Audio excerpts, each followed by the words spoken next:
இன்றே டவுன்லோட் செய்து உங்கள் ஃபேவரட் ஷோக்களை என்ஜாய் பண்ணுங்க. இப்படியே பேசிக்கிட்டு இருந்தீங்கன்னா என்ன அர்த்தம்? சாமுண்டீஸ்வரமா எந்த தப்பு செய்யலன்னு சொல்றாங்க, ஆனா சந்தர்ப்ப சூழ்நிலை ஆதாரம் அவங்களுக்கு எதிரா இருக்கு. அதுக்கு என்ன பண்றது இப்போ?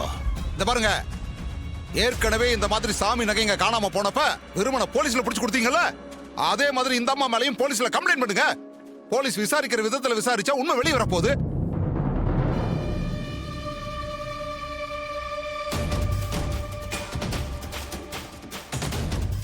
ஆமா, இவர் சொல்ற மாதிரியே போலீஸ்ல கம்ப்ளைண்ட் கொடுத்துடலாம்.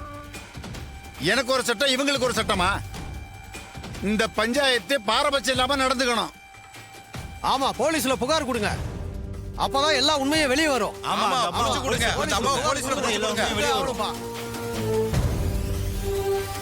சரி, நீங்க எல்லாரும் சொல்றதுனால போலீஸ்ல கம்ப்ளைண்ட் கொடுத்துருவோம்.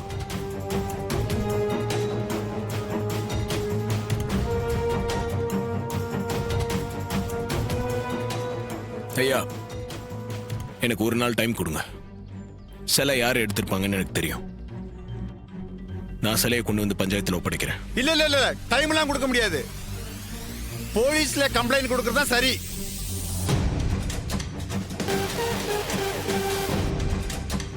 இந்த தம்பி போலீஸுக்கு போக வேணாம், ஒரு நாள் டைம் கொடுங்கன்னு கேக்குது. அதுக்கு என்ன செய்யலாம்? ஐயா, நான் ஒரு யோசனை சொல்லட்டுங்களா? சொல்லுப்பா, என்ன யோசனை? 35 வருஷத்துக்கு முன்னாடி இதே மாதிரி தான் சாமி சிலை ஒண்ணு காணாம போச்சு. ஒருத்தர் மேல சந்தேகப்பட்டு விசாரிச்சு பார்த்தா சிலை எடுக்கலன்னு சொன்னாரு.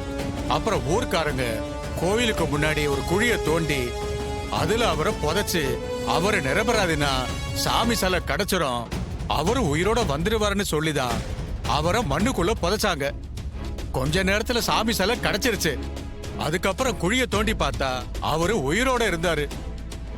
அதனால அவரு திருடலன்னு நிரூபணம் ஆயிடுச்சு. அதே மாதிரி சாமுண்டீஸ்வரமா குழிக்குள்ள இறங்கி அவங்க நிரபராதின்னு நிரூபிக்கிட்டோம்.